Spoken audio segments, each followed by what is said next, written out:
I hope all are safe and healthy, despite the challenges that the year 2020 brought to us.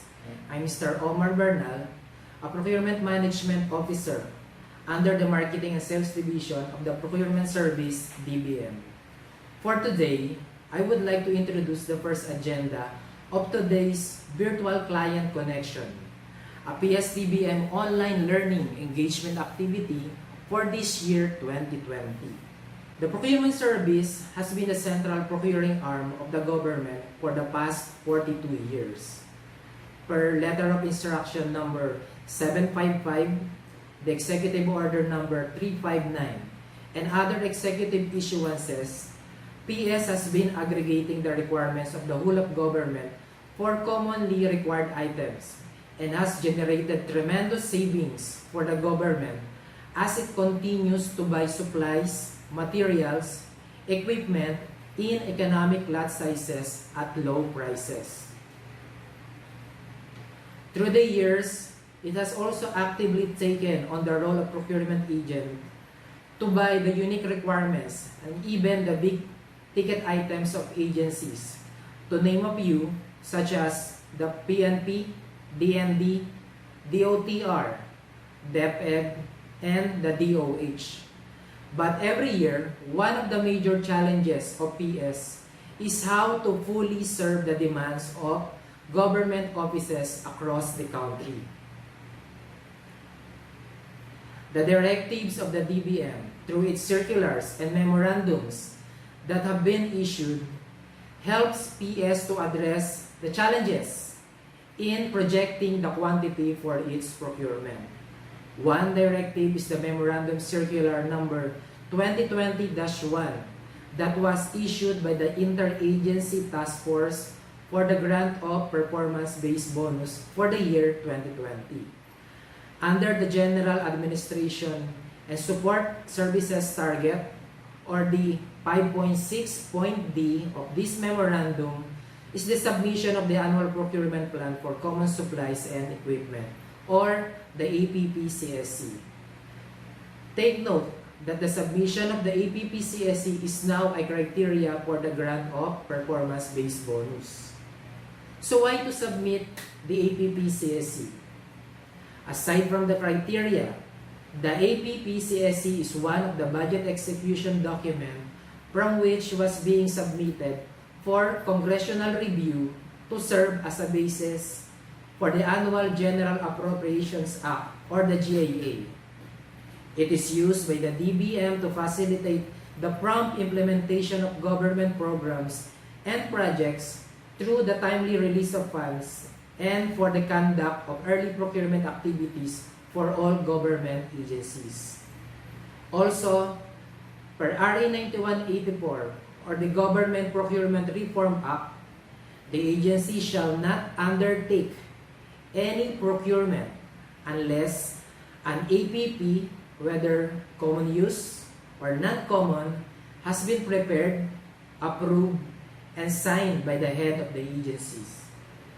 In short, no APP, no procurement.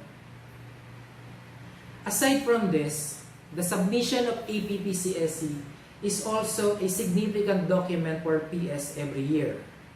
Being the central procuring arm for the whole of government, PS need to plan its procurement so that the timely release of all CSE items were properly distributed to all government offices across the country.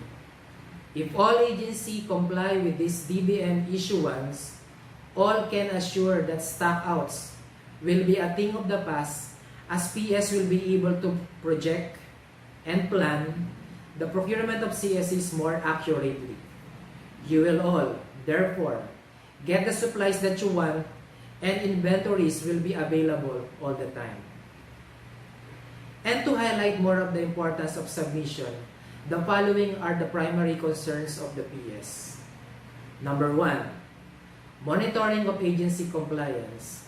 For all you know, the PS sit and serve as the validating agency for the Interagency Task Force for the grant of performance-based bonus.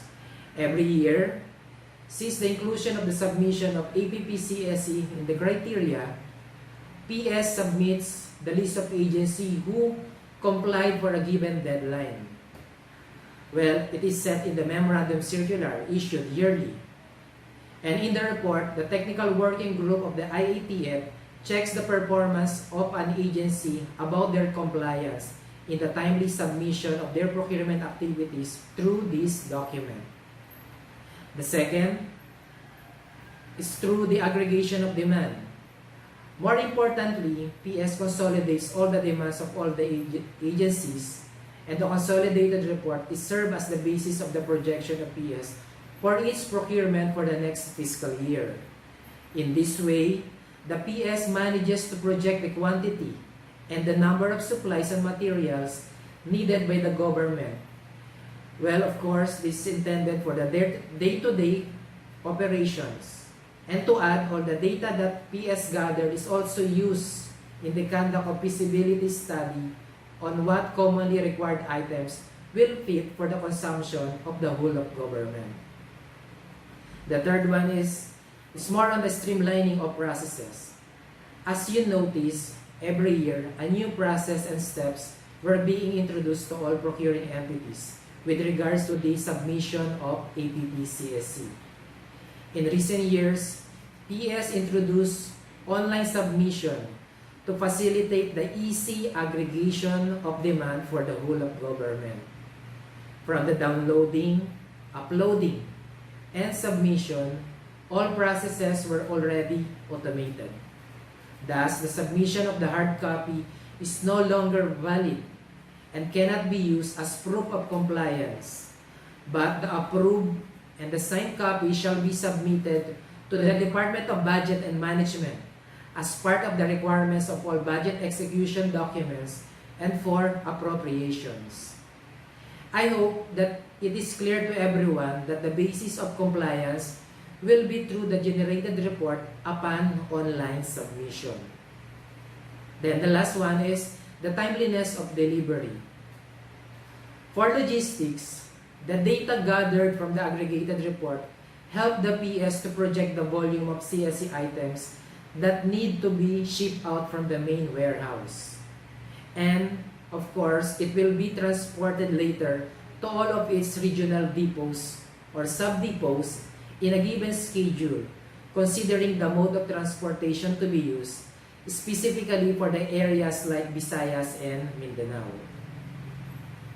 Considering the geographical locations of some agencies, particularly in the regions, it is significant for PS to at least 90% of the demand has been consolidated so that we can plan the deliveries of CSE items.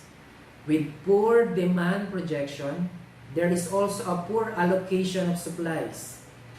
Imagine shipment of CSE items in multiple times will cost a lot instead of a one-time or volume shipment.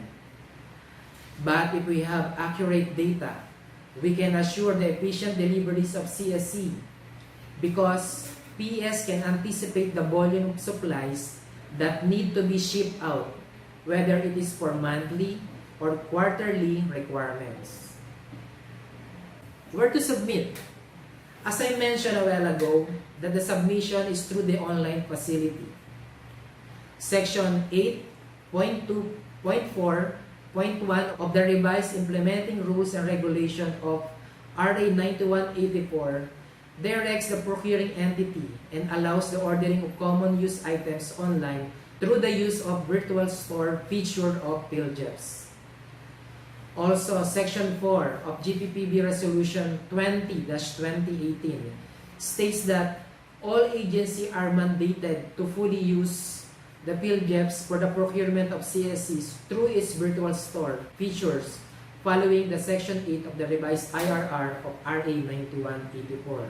So it means that submission of hard copy is no longer a proof of compliance for the agency, but is through the online facility that PhilJeps provides for the procuring entity with regards with all of their submission of APP-CSEs. Then, how the agencies submits the APP-CSE. To give you an overview of the process, I would like to highlight some important steps that your agency must follow. Number 1 is agency should secure their virtual store account. Since the manual submission is no longer valid, your agency must secure the virtual store account.